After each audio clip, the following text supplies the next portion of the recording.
যেহেতু আমাদের জার্সি বানা শেষ এবং তারপরের দিন সকাল সকাল আমরা 8টার দিকে বের হয়েছি মিরপুর স্টেডিয়ামের উদ্দেশ্যে। যেহেতু আমরা গাজীপুর থেকে যাব, প্রথমে আমরা এখান থেকে ভ্যানে করে বাস স্ট্যান্ডে চলে যাচ্ছি। এখন আমরা যে বাস স্ট্যান্ড আছে, মোজাম্মেল বাস স্ট্যান্ড বলে এখানে, সেহেতু আমরা বাসের জন্য অপেক্ষা করতেছি এবং আমরা দেখি বাস আসতেছে এবং আসতেছে না। কিছুক্ষণের মধ্যে আমরা একটি রাজধানী বাসে ডাইরেক্ট অনেক কষ্ট করে একটি বাস পেয়েছি, সেটা রাজধানী একদম ডাইরেক্ট মিরপুরে চলে যাবে। আমাদের জন্য আরও ভালো হলো এবং ফের মিরপুরে তাড়াতাড়ি যেতে পারি।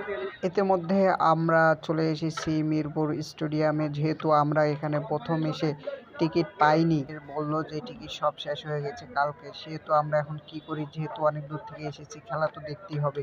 পরে অনেক কষ্ট করে এক ভাইয়ের কাছে গেলাম, পরে উনি বললো যে ব্ল্যাকে টিকিট নিতে হবে। তাই আমরা ব্ল্যাকে 230 টাকার টিকিট 500 টাকা করে দুটো টিকিট নিয়ে নিয়েছি এবং তার সাথে আমাদের কিছু যুক্ত হয়েছেন অনেক ফ্যান, রাইডার্স এবং একজন চিটাগাংয়ের ফ্যান্স আমাদের এখানে পরিচিত হয়ে গিয়েছি আমরা। আস্তে আস্তে আমরা মাঠের দিকে প্রবেশ করতে ধরছি।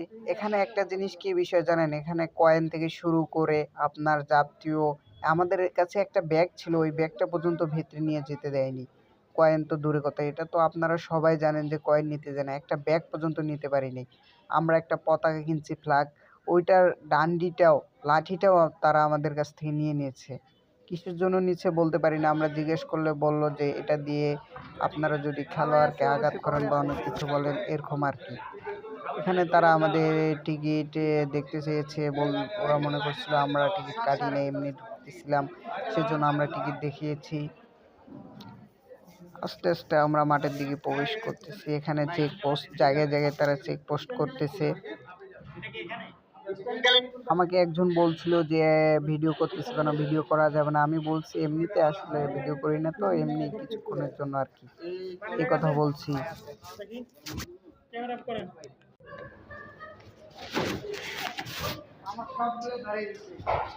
যেহেতু আমরা এখন মাঠে প্রবেশ করেছি, মিরপুর ইন্টারন্যাশনাল মাঠ বাংলাদেশের একমাত্র ইন্টারন্যাশনাল মাঠ এটাকে বলে থাকে। কিন্তু বাংলাদেশে আরও অনেক মাঠ রয়েছে সুন্দর, যে সিলেট, চট্টগ্রাম, কিন্তু এই মাঠটি মিরপুরে হওয়া থাকায় ঢাকা শহরের ভিতরে, এই জন্য এটা ইন্টারন্যাশনাল মাঠ দেওয়া হয়েছে।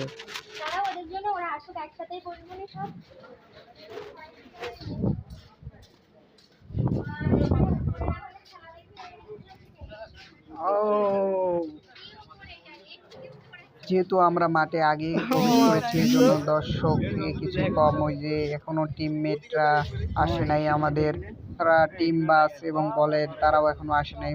মাঠের পরিচর্যা কাজ চলতেছিল, তাই আমরা বাইরে না থেকে ভিতরে আর কি অপেক্ষা করলাম, মাঠ দেখলাম। যে আসলে আপনারা একটা জিনিস বুঝবেন, যে মাঠে আসলে দেখবেন আসলে মাঠটা ছোট। আমাদের টিভির পর্দায় দেখালে মনে হয় যে অনেক বড়, আসলে কিছু এমনটা না। বাস্তবে আসলে আপনারা দেখবেন যে একদম ছোট একটা মাঠ। আমরা যেরকম প্রিমিয়ার লিগ খেলি এবং আমাদের পাড়ার ক্রিকেটের যেরকম টুর্নামেন্ট ছাড়ে, ওরকম আর কি সিস্টেমে মাঠটা। আহামরি এত বড় না যে আমরা খেলোয়াড়ের যেরকম দেখতে হয় ওরকম তেমন বড় না। যেহেতু ইতিমধ্যে খেলোয়াড়রা মাঠের ভিতরে প্রবেশ করেছে, টিম বাস, এবং তারা প্র্যাকটিস করতেছে, এদিকে কিছু লোক মাঠের কাজ করতেছে এবং আস্তে আস্তে দর্শকরা ভিতরে প্রবেশ করতেছে। এখন নয়, কত মিনিট পর সেই কথা বলো, কার সাথে কথা বলবো? অনেকে আবার এক টিকিট দিয়ে দুইটা খেলা দেখা যায়, এজন্য অনেকে ছিল যে খেলা দেখার জন্য, যে রংপুরের খেলা দেখবে, এদিকে বরিশালেরও খেলা দেখবে, এজন্য তারা এসেছে। আচ্ছা ঠিক আছে, আমি ফোন দিয়ে বলতেছি। এ ব্রো, রংপুরের জার্সি নিবা নাকি?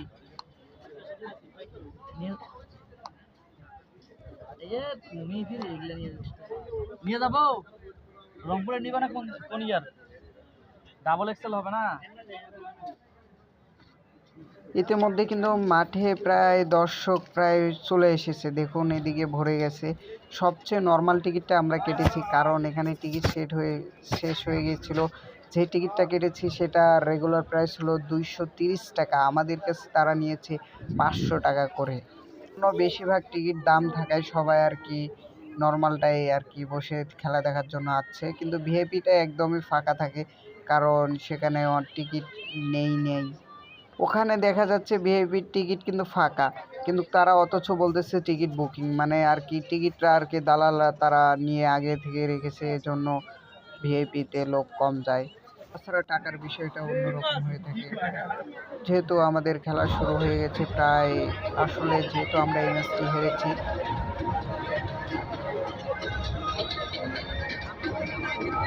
ভাই যেহেতু আমরা এই ম্যাচটি হেরেছিলাম ভাই, আমাদের আসলে বলার মতো না। আমার এতটাই খারাপ লাগছে ভাই যে দেখে একটু উল্লাস করতে চেয়েছিলাম কিন্তু পারি নাই। আসলে কি বলবো আর ভাই, মনটা খুব খারাপ ছিল সেদিন থেকে, ধরেন 2 দিন ধরে আমার মনটা খুব খারাপ যে রংপুর ম্যাচ হারছে আর যে মাঠে থেকে দেখেছি, এটা আসলে মেনে নিতে পারি না এরকম আর কি। যদিও আমরা মাঠের মাঝখানে একবার সাকিব সাকিব বলে আর কি উচ্চ স্বরে আওয়াজ করেছিলাম, যে সাকিব সাকিব এরকম করে আর কি আমরা আওয়াজ করেছিলাম। আসলে সাকিব ভাইকে অনেক মিস করি, 75 নাম্বার জার্সি। আসলে সাকিব কিন্তু আমাদের জন্য একটা ভালোবাসার নাম। সে বাংলাদেশের কিন্তু অন্যতম একটি খেলোয়াড়। ছোটোবেলা থেকে আমি সাকিব আল হাসানের খেলা দেখে যাচ্ছি এবং সেই এই মাঠে নাই, এজন্য আরও খারাপ লাগতেছে যে এবার বিপিএলে সে খেলে নাই। সে এবার বিপিএল খেললে হয়তো আরও জমজমাট হয়ে উঠতো বিপিএলটা। ভাই সবশেষ কথা যে রংপুর হারছে, দর্শকরা আসলে অনেকে মন খারাপ, আমরাও মন খারাপ করেছিলাম ভাই, যে একটা কি অবস্থা ভাই, আমরা অনেক কষ্ট করে খেলা দেখতে আসলাম এবং মাঠে রংপুর হারবে এরকম একটা অবস্থা দেখে ভাই কি করব।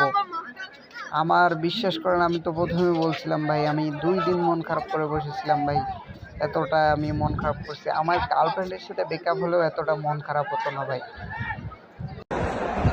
যেহেতু মাঠের মাঝখানে আমাদের গান করতে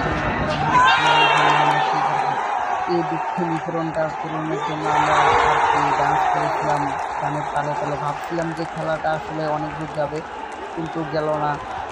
এজন্য আমরা আর কি কী করবো, আর একটু নাচ গান করলাম। রংপুরের ছাড়া আসলো, একটু তো আনন্দ করতেই হবে, যেহেতু অনেক দূর থেকে এসেছি খেলা দেখার জন্য। আর কি যতই নাচ করি ততই আছে, কিন্তু আমাদের মন খারাপ হয়েছিল ভাই, বিশ্বাস করে এতটাই মন খারাপ হয়েছিল সেটা বলার বাইরে। আর কি আমরা একটু এমনিতে ডান্স করলাম, কিন্তু তবুও ভালো হলো না আর কি। ভালোবাসা কিন্তু আরেকটা নাম ছিল রংপুর রাইডার্স। আসলে ভাই কী করবো, এতটা দেখে এতটা কষ্ট পাইলাম ভাই, সেটা বলা মুশকিল, তাও আবার বীরপুরে এসে ভাই কী আর করবো ভাই।